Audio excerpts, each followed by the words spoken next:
ఈరోజు నేను మీతో పంచుకోబోయే కథ బయట ప్రపంచంలో మనం చూస్తున్న అనేక విషయాలకు మన జీవితాలకు అద్దం పడుతుంది. మీరు విన్నది కరెక్టే.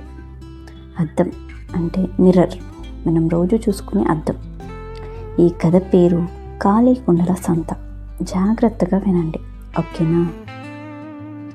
అనగనగా ఒక పచ్చని అందమైన ఊరు. ఆ ఊరి నడి ఒడ్డున ఒక పాత కుమ్మరి ఉండేవాడు. ఆయన పేరు రామన్న. రామన్న చేతిలో మట్టి పడితే అది ప్రాణం పోస్తున్నట్లుగా అందమైన కుండలుగా మారేవి.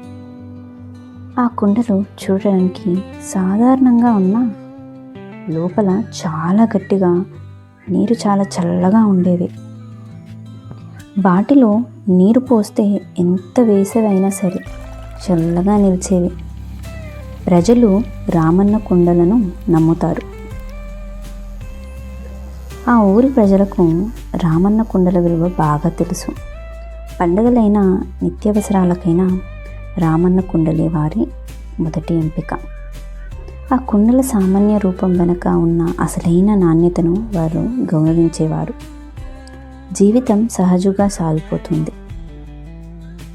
అయితే అదే ఊరిలో మనోజ్ అనే ఒక యువకుడు ఉండేవాడు. అతడు చాలా తెలివైనవాడు, కానీ కొంచెం స్వార్థపరుడు. రామన్న కుండలను ఉన్న డిమాండ్ను చూసి తాను వ్యాపారం చేయాలనుకున్నాడు. కానీ అతనికి కుండలు చేయడం రాదు. ఒక ఆలోచన వచ్చింది. అదేంటి అంటే, అతను పాత పనికిరాని కుండలను సేకరించాడు.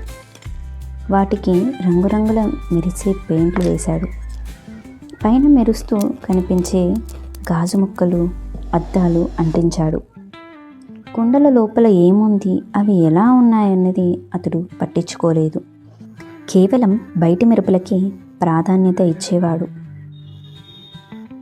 మనోజ్ తన దుకాణాన్ని తెరిచాడు. అతని కుండలు మార్కెట్లో మెరిసిపోతున్నాయి. చూడటానికి ఎంతో ఆకర్షణీయంగా ఉన్నాయంటే జనం రామన్న కుండలను పక్కకు పెట్టేసి మనోజ్ కుండల కోసం క్యూ కట్టడం మొదలుపెట్టారు. వావ్, ఎంత బాగున్నాయి ఈ కుండలు!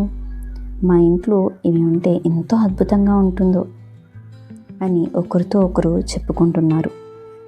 బయటికి మెరుపు, తలుపు వెలుగులోకే ఆ ఊరి ప్రజలు ఆకర్షితులయ్యారు. ఈ కథలో ఇంకా చాలా ఉంది. ఊరి ప్రజలు ఈ మెరిసే కుండల పట్ల ఎందుకంత ఆకర్షణలయ్యారు? ఆ తర్వాత ఏమైంది? అది తెలుసుకోవాలంటే నా తదుపరి వీడియో కోసం వేచి ఉండండి. అది మన జీవితాలకు ఒక ముఖ్యమైన పాఠాన్ని నేర్పుతోంది. Thanks for watching.